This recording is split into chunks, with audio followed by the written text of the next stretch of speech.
ಸುಖದ ದಿನಗಳು ಯಾವಾಗ ಬರುತ್ತವೋ ಆ ದೇವರಿಗೆ ಗೊತ್ತು.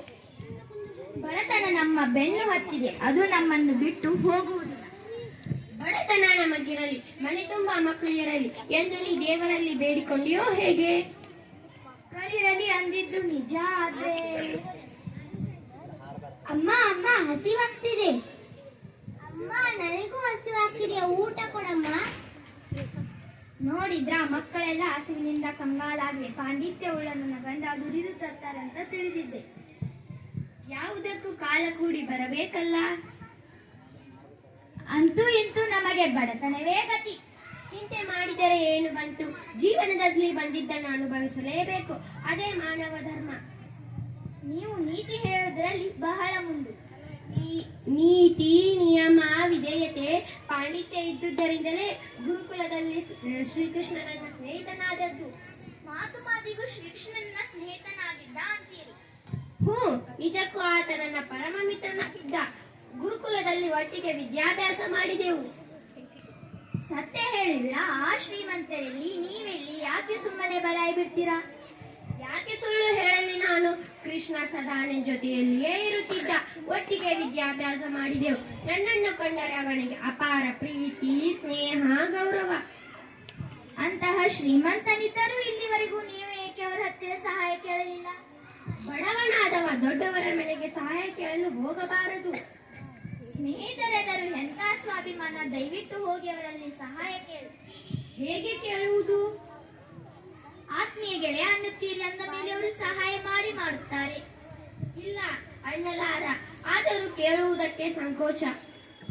ಸಂಕೋಚ ಬೇಡಾರಿ, ಹಸಿದಿರೋ ಮಕ್ಕಳಿಗೋಸ್ಕರವಾದರೂ ಹೋಗಿ ಕೇಳಿ. ಆಗಲಿ, ಹೋಗುತ್ತೇನೆ. ಆದರೆ ಗೆಳೆಯನನ್ನು ನೋಡಲು ಬರಿ ಕೈಯಲ್ಲಿ ಹೋಗಲ್ಲ. ನಿನ್ನೆ ತಂದ ಅವಲಕ್ಕಿಯಲ್ಲಿ ಸ್ವಲ್ಪವೇ ಎಳೆದಿದೆ. ಮಕ್ಕಳ ಅಪಾರಕ್ಕೆ ಏನೇನು ಸಾಲದು, ಅದನ್ನೇ ಕಟ್ಟಿಕೊಡಲಿ. ಹಸಿವು, ಅದನ್ನಾದರೂ ನನಗೆ ಕೊಡಮ್ಮ. ತುಸು ತಡೆದುಕೊಂಡ ದೇವರದ ಇದ್ದರೆ ಈ ಅವಲಕ್ಕೆ ಬಂಗಾರವಾದಿತು, ಕಟ್ಟಿಕೊಡಲಿ. ಸರಿ, ಹಾಗೇ ಮಾಡು.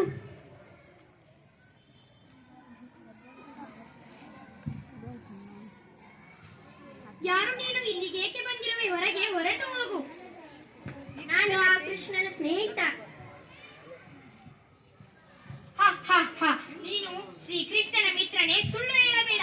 ಅವರೆಲ್ಲಿ, ನೀನೆಲ್ಲಿ? ಅವರು ರಾಜರು, ಅವರು ಶ್ರೀಮಂತರು. ಅವರು ನಿನ್ನೊಡನೆ ಸ್ನೇಹ ಮಾಡಲು ಹೇಗೆ ಸಾಧ್ಯ? ಸತ್ಯವಾಗಲು ಅವನು ನನ್ನ ಪರಮ ಮಿತ್ರ. ನನಗೆ ಸಿಟ್ಟು ತರಿಸಬೇಡ, ಇಲ್ಲಿಂದ ಹೊರಟು ಹೋಗು. ಯಾವಾಗ ಬಂದೆ? ಇವರು ನಿಮ್ಮ ಮಿತ್ರರೇ? ಹೌದು, ಇವನು ನನ್ನ ಮಿತ್ರ. ಶ್ರೀಕೃಷ್ಣ ಪರಮಾತ್ಮರೇ, ನನ್ನನ್ನು ಕ್ಷಮಿಸಿ. ಪರವಾಗಿಲ್ಲ. ಶ್ರೀಕೃಷ್ಣ ಮಹಾರಾಜರು. ಏಕೆ ಸುಧಾಮ, ಕಣ್ಣಲ್ಲಿ ನೀರು? ಬಹಳ ದಿನಗಳ ಅನಂತರ ನಿಮ್ಮನ್ನು ನೋಡುತ್ತಿರುವೇನಲ್ಲ, ಅದಕ್ಕಾಗಿ ಆನಂದದ ಕಣ್ಣೀರು. ದೂರದಿಂದ ದಣಿದು ಬಂದಿರುವೆ. ಸ್ನಾನ ಮುಗಿಸಿ ಊಟ ಮಾಡಿ ವಿಶ್ರಾಂತಿ ತೆಗೆದುಕೋ. ಅಷ್ಟು ಬೇಗ ನಿನ್ನ ಹೋಗುಗೊಡುವುದಿಲ್ಲ. ಅಯ್ಯೋ, ಅಲ್ಲಿ ಮನೆಯಲ್ಲಿ ಯಾರೂ ಇಲ್ಲ. ಮಕ್ಕಳಿಗೆ ಸುಮ್ಮನಿರು. ಬಂದ ತಕ್ಷಣ ಹೋಗಬೇಕಿದ್ದರೆ ಯಾಕೆ ಬಂದೆ? ಯಾರಲ್ಲಿ? ಸುಧಾಮನಿಗೆ ವಿಶ್ರಾಂತಿ ವ್ಯವಸ್ಥೆ ಮಾಡಿ. ನನಗೂ ಒಂದು ತುರ್ತು ಕೆಲಸವಿದೆ, ಮುಗಿದ ತಕ್ಷಣ ಬಂದು ಬಿಡುವೆ. ಆದರೆ ನಿನ್ನ ಕೈಯಲ್ಲಿರುವುದು ಏನದು? ಏನಿಲ್ಲ ಕೃಷ್ಣ, ಏನಿಲ್ಲ. ಏನಿಲ್ಲ ಅಂದರೆ ಕೊಡು ಇಲ್ಲಿ. ನನ್ನ ಪ್ರೀತಿಯ ಅವಲಕ್ಕಿ. ನನಗೂ ಸ್ವಲ್ಪ ಅವಲಕ್ಕಿಯನ್ನು ಕೊಡುವಿರಾ? ತೆಗೆದುಕೋ ರುಕ್ಮಿಣಿ. ಅವಲಕ್ಕಿ ಎಷ್ಟು ರುಚಿಯಾಗಿದೆ. ಹೌದು, ಮತ್ತೆ ಇದು ನನ್ನ ಮಿತ್ರನ ಅವಲಕ್ಕಿ ತಾನೆ. ನನಗೊಂದು ತುರ್ತು ಕೆಲಸವಿದೆ, ಮುಗಿದ ತಕ್ಷಣ ಬಂದು ಬಿಡುವೆ. ಹೋಗಲಾ? ಆಗಲಿ ಗೆಳೆಯ.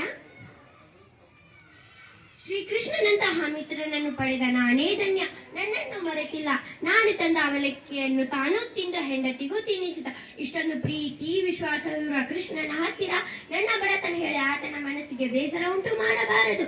ನನ್ನ ಬಡತನ ನನಗಿರಲಿ. ಏನು ಯೋಚಿಸುತ್ತಿರುವೆ ಸುಧಾಮ? ಏನಿಲ್ಲ ಕೃಷ್ಣ, ಏನಿಲ್ಲ, ಸುಮ್ಮನೆ. ನೀ ಬಂದು ನನ್ನ ಮನಸ್ಸಿಗೆ ತುಂಬಾ ಸಂತೋಷ ಉಂಟು ಮಾಡಿದೆ. ನನಗೆ ಗುರುಕುಲದ ಜೀವನ ನೆನಪಾಗುತ್ತಿದೆ. ಒಟ್ಟಿಗೆ ಊಟ ಮಾಡುತ್ತಿದ್ದೆವು, ಕೂಡಿ ಕಲಿಯುತ್ತಿದ್ದೆವು, ಕಟ್ಟಿಗೆ ತರಲು ಹೋಗುತ್ತಿದ್ದೆವು. ದುರ್ಮಾತೆ ಕೊಟ್ಟ ಹುರಿದ ಕಡಲೆ ತಿಂದಿದ್ದು, ನಿನ್ನ ಪಾಲಿನ ಕಡಲೆ ನಾನು ಕಸಿದುಕೊಂಡಿದ್ದು. ಹಸಿವು, ಬಡತನ. ಪ್ರಜೆಗಳ ಹಸಿವು ಹಿಗ್ಗಿಸಲು ರಾಜನಾದವನು ಶ್ರಮಿಸಬೇಕು, ಆಗ ಮಾತ್ರ ಅವನು ರಾಜನು. ಕೃಷ್ಣ, ಇಷ್ಟು ದಿನ ಇಲ್ಲಿದ್ದ ಅದನ್ನೆಲ್ಲ ಕಣ್ಣಾರೆ ಕಂಡಿರುವೆ. ಸುಧಾಮ, ನಿನಗೇನು ಬೇಕು? ಕೃಷ್ಣ, ನನಗೇನು ಬೇಡ. ನಿನ್ನ ಸತ್ಕಾರ ಜೀವನದಲ್ಲಿ ಮರೆಯುವಂತಿಲ್ಲ. ನಿನ್ನ ಸ್ನೇಹ ಒಂದೇ ಸಾಕು. ಇನ್ನು ನನ್ನೂರಿಗೆ ಹೊರಡುವೆ. ಇಷ್ಟು ಬೇಗ? ನಾನು ಇಷ್ಟು ದೀರ್ಘಕಾಲ ಮನೆ ಬಿಟ್ಟು ಇದ್ದವನೇ ಅಲ್ಲ. ಅಲ್ಲಿ ನನ್ನ ಹೆಂಡತಿ ಮಕ್ಕಳು ನನ್ನ ದಾರಿ ಕಾದು ಕಂಗಾಲಾಗಿರಬಹುದು. ನೀ ಇಲ್ಲಿಗೆ ಬಂದ ವಿಷಯ ಅವರಿಗೆ ಗೊತ್ತಿದೆಯಲ್ಲ? ಗೊತ್ತಿದೆ, ಆದರೆ ನನಗೆ ಮಕ್ಕಳದೇ ಚಿಂತೆ. ಹೊರಡಲು ಅಪ್ಪಣೆ ಕೊಡು ಕೃಷ್ಣ. ನಿನ್ನ ಇಷ್ಟದಂತೆ ಆಗಲಿ, ಹೋಗಿ ಬಾ. ಆದರೆ ನಿನ್ನ ಮನೆಗೆ ನನ್ನನ್ನು ಕರೆಯಲೇ ಇಲ್ಲವಲ್ಲ? ಪರವಾಗಿಲ್ಲ, ಆದರೂ ನಾನು ಬರುವೆ. ಅಯ್ಯೋ, ನನ್ನ ಮನೆಗೆ ಬೇಡ ಕೃಷ್ಣ. ಈಗ ಚಿಂತೆ ಬಿಟ್ಟು ಹೊರಡು, ಒಳ್ಳೆಯದಾಗಲಿ. ನೀವು ಯಾರ ಮನೆಯಲ್ಲಿದ್ದೀರಿ? ಇದು ನಮ್ಮ ಮನೆ ಕಣ್ರಿ. ನಮ್ಮ ಗುಡಿಸಲೆಯಲ್ಲಿ? ಆ ಗುಡಿಸಲ ಜಾಗದಲ್ಲಿ ಈ ಅರಮನೆ ಅಂತ ಮನೆ ನಿರ್ಮಾಣವಾಗಿದೆ. ಅರೆ, ನಾನು ಹೋಗಿ ಬರುವುದರೊಳಗೆ ಇದು ಹೇಗೆ ಸಾಧ್ಯವಾಯಿತು? ನಿಮ್ಮ ಮಿತ್ರರ ಕೃಪೆಯಿಂದ. ನನ್ನ ಮಿತ್ರ ಶ್ರೀಕೃಷ್ಣನಿಂದ. ಹೌದು, ಮಹಾರಾಯ ಶ್ರೀಕೃಷ್ಣನಿಂದಲೇ. ನಾನು ಅವನಿಗೆ ಸಹಾಯ ಮಾಡು ಎಂದು ಕೇಳಿಯೇ ಇಲ್ಲ. ನಿಜವಾಗಿಯೂ? ಸತ್ಯವಾಗಿಯೂ. ನೀವು ದ್ವಾರಕ ನಗರ ತಲುಪಿದ ದಿನವೇ ಅಲ್ಲಿಂದ ಸೇವಕರ ದಂಡು ಬಂತು. ಬೇಕಾದ ವಸ್ತುಗಳನ್ನು ತಂದ ಚಕ ಅಂತ ಮನೆ ನಿರ್ಮಿಸಿದ. ನಮಗೆಲ್ಲ ಹೊಸ ಉಡುಪು ಆಭರಣಗಳನ್ನು ಸಹ ಕೊಟ್ಟರು. ಪರಮಾಚಾರ್ಯ. ನನ್ನ ಮನದ ಇಂಗಿತವನ್ನು ತಿಳಿದುಕೊಂಡು ಎಲ್ಲಾ ರೀತಿಯ ಸಹಾಯ ಮಾಡಿದ್ದಾನೆ ಶ್ರೀಕೃಷ್ಣ. ನೀವು ತೆಗೆದುಕೊಂಡು ಹೋದ ಅವಲಕ್ಕಿಯನ್ನು ಅವರಿಗೆ ನೀಡಿದಿರಾ? ಕೊಟ್ಟೆ. ಬಹಳ ಆನಂದದಿಂದ ತಿಂದು ಹೆಂಡತಿ ರುಕ್ಮಿಣಿಗೂ ತಿನ್ನಿಸಿದ. ಅಬ್ಬಾ, ಬಡವರ ಮನೆಯ ಲಕ್ಕಿಯನ್ನು ತಿಂದರಲ್ಲ, ಇದು ನಿಜವಾದ ಸ್ನೇಹ ಹಾಗೂ ದೊಡ್ಡ ಗುಣ. ಮತ್ತೆ ನೀವು ಏಕೆ ಅವರ ಹತ್ತಿರ ಸಹಾಯ ಕೇಳಲಿಲ್ಲ? ಆತ ಸಹಾಯ ಮಾಡಿದ್ದು ನೋಡಿ ನನ್ನ ಮನಸ್ಸು ನಾಚಿ ಕುಗ್ಗಿ ಹೋಯಿತು. ಮತ್ತೆ ಏನನ್ನು ಕೇಳಲು ಮನಸ್ಸಾಗಲಿಲ್ಲ. ನೀವು ಕೇಳಲಿಲ್ಲ ನಿಜ, ಆದರೆ ಆ ಶ್ರೀಕೃಷ್ಣ ಪರಮಾತ್ಮನೇ ತಮ್ಮ ಕರ್ತವ್ಯ ಮಾಡಿದ್ದಾರೆ. ಮಕ್ಕಳೆಲ್ಲ ಎಲ್ಲಿದ್ದಾರೆ? ಅಪ್ಪ ನೋಡಿ, ನನ್ನ ಹೊಸ ಬಟ್ಟೆ ಎಷ್ಟು ಚೆನ್ನಾಗಿದೆ. ಸರ, ಓಳೆ, ಬಳೆ ಎಲ್ಲ. ಅಪ್ಪ, ನಿಮಗೂ ರೇಷ್ಮೆ ಬಟ್ಟೆ ಕೊಟ್ಟಿದ್ದಾರೆ ನೋಡಿ. ನನಗೆ ಬೇಡ, ನೀವೆಲ್ಲ ಧರಿಸಿಕೊಳ್ಳಿ. ನನಗೆ ಆ ಕೃಷ್ಣನ ಸ್ನೇಹವೇ ರೇಷ್ಮೆ ಬಟ್ಟೆ. ಅವನ ಮಾತೆ ನನಗೆ ಆಭರಣ. ಅವನಂತಹ ಗೆಳೆಯನನ್ನು ಪಡೆದ ನಾನೇ ಧನ್ಯ.